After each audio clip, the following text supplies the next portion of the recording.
إن الحمد لله نحمده ونستعينه ونستغفره ونعوذ بالله من شرور أنفسنا ومن سيئات أعمالنا من يهده الله فلا مضل له ومن يضلل فلا هادي له وأشهد أن لا إله إلا الله وحده لا شريك له وأشهد أن محمدًا عبده ورسوله أما بعد. Jamaah salat Jumat yang berbahagia di dalam hidayah dan rahmat Allah Jalla Dzikruhu. Di dalam sebuah hadis yang dikeluarkan oleh Al-Imam Al-Bukhari dan juga bersama imam ahli hadis yang lainnya, terdapat kisah atau kejadian yang sangat menarik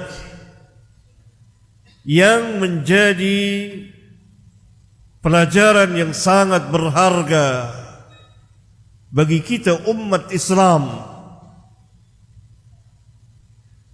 yang harus memadukan antara ilmu dan semangat.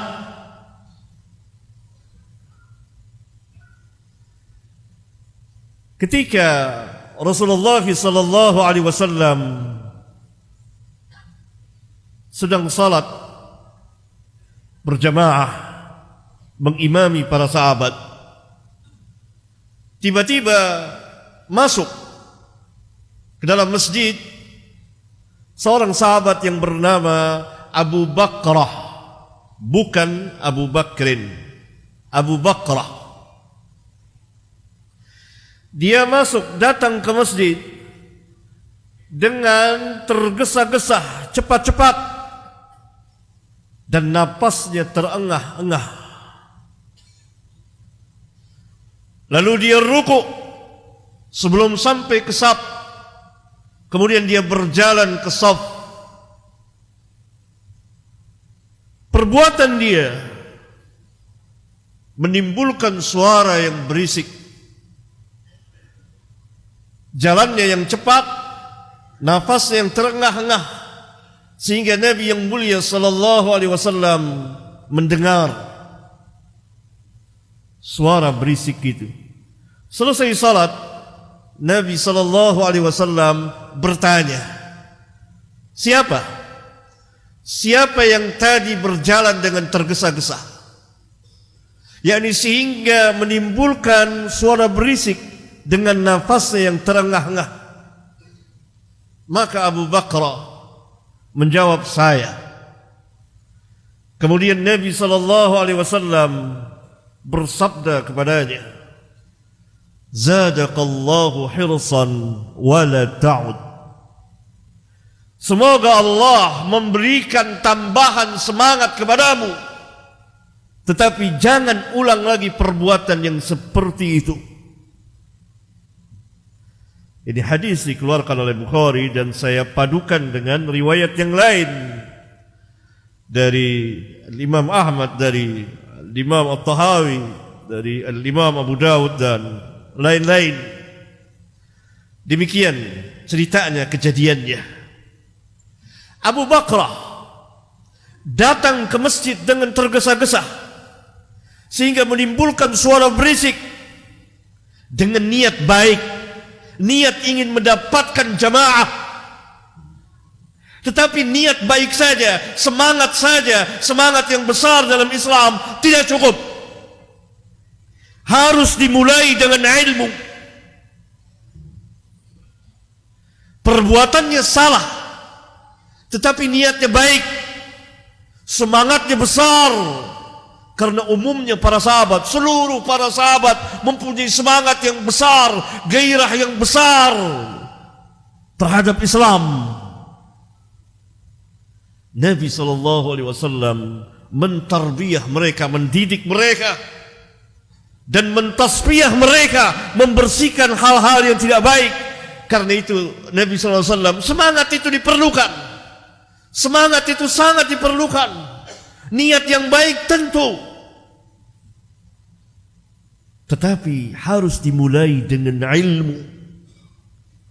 Tanpa ilmu, tanpa bimbingan sunnah Nabi SAW, tidak ada artinya niat yang baik, tidak ada artinya semangat, bahkan dapat memudaratkan dirinya, dapat membahayakan orang lain, dapat merusak citra Islam itu sendiri. Nabi SAW mendoakan, zadaqallahu hirsan, kiranya Allah memberikan tambahan semangat kepadamu. Semangat terhadap Islam diperlukan. Kecintaan kepada Islam, kita membesarkan Islam. Islam adalah segala-galanya. Islam adalah agama yang hak. Islam adalah agama yang sah di sisi Allah. Tetapi kita umat Islam harus berilmu. Kalau tidak, tindakan kita, perkataan kita, perbuatan kita, dakwah kita salah. Nabi mengatakan, wala ta'ud, jangan ulang lagi perbuatan seperti itu. Yani engkau datang tergesa-gesa, datangi tempat salat, kata Nabi dalam hadis yang lain yang dikeluarkan oleh Bukhari dan Muslim, dengan sakinah, sakinah wal waqar, sakinah wal waqar, tenang dan terhormat. Apa yang kau dapati dari salatnya imam, kerjakan, dan yang tertinggal sempurnakan setelah imam salam. أقول قولي هذا وأستغفر الله لي ولكم.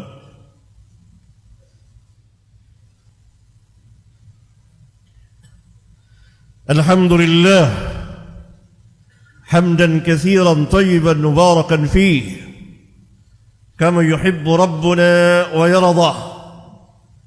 وصلى الله وسلم على النبي الرحمة وعلى آله وأصحابه ومن تبعهم بإحسان إلى يوم الدين وبعد. Jamaah salat Jumat yang saya muliakan, dari kejadian itu kita tahu dan kita dapat mengambil ibrah, pelajaran. Sebagaimana Rabbul Alamin berfirman, fa'tabiru ya ulil absar, ambillah ibrah wahai orang-orang yang mempunyai pandangan, bahwa Islam mengasaskan, mendasari segala sesuatunya dengan ilmu. Dan ilmu adalah merupakan kekuatan Islam terbesar. Bahkan para ulama membuat kaidah, ilmu sebelum beramal dan berkata-kata. Maka kaum muslimin, apabila mereka ingin jaya, apabila mereka ingin menang, apabila mereka ingin hidup terhormat, maka mereka harus berilmu, mereka harus belajar, mereka harus paham tentang agama, baik untuk dirinya dan keluarganya. Karena Rabbuna Azza wa Jalla mengatakan, ku anfusakum wa ahlikum nara, jaga keluargamu, dirimu dan keluargamu dari api neraka. Wa'mur ahlaka bis salah, perintahkan keluargamu untuk salat. Wa anzir ashiratakal aqrabin, peringati keluarga yang dekatmu, beri peringatan kepada keluarga yang dekat. Kata Nabi sallallahu alaihi wasallam dalam hadis sahih riwayat Bukhari dan Muslim, war rajulu ra'in fi ahlihi wa huwa mas'ulun an ra'iyatihi. Seorang suami, seorang bapa, pemimpin di rumah tangganya, dan dia nanti akan ditanya tentang kepemimpinannya. Ilmu, ikhwan, ilmu. Ini kekuatan Islam yang besar. Maka jadilah para sahabat sebagaimana yang dikatakan Allah dalam Al-Quran, dalam surat Muhammad, utul ilm, orang-orang yang diberi ilmu, disaksikan langsung oleh Rabbul Alamin bahwa para sahabat ridwanullah alaihim jami'an adalah orang-orang yang berilmu. Maka cara beragama mereka yang wajib kita ikuti. Kalau tidak, maka kita akan terombang-ambing di dalam kesesatan. Allah Subhanahu wa taala berfirman, "Wa may yushaqiqir rasul min ba'di ma tabayyana lahu al-huda wa yattabi' ghayra sabilil mu'minin nuwallihi ma tawalla wa nuslihi jahannam wa sa'at masira." Barang siapa yang memusuhi Rasul, yang menentang Rasul, sesudah nyata baginya kebenaran, al-hidayah, tidak cukup sampai di situ. Rabbuna Allah Azza wa Jalla menambahkan, dan dia mengikuti selain perjalanan orang-orang mukminin. Sabilil mu'minin adalah para sahabat ridwanullah alaihim jami'an. Barang siapa yang menyimpang perjalanan kehidupan keagamaannya, keyakinannya, perkataannya, perbuatannya, dakwahnya, dan pemahamannya dari manhaj cara beragama para sahabat, maka Rabbuna ancam dia, nuwalli ma tawalla, kami akan palingkan dia kemana dia berpaling, kami akan sesatkan dia kemana dia tersesat, wa nuslihi jahannam wa sa'at masira, terancam masuk neraka. Semoga khutbah saya ini bermanfaat bagi khatib dan jamaah sekalian. Allahumma ighfir lil mu'minina wal mu'minat wal muslimina wal muslimat al ahya'i minhum wal amwat. Rabbana atina fid dunya hasanah wa fil akhirati hasanah wa qina adzaban nar.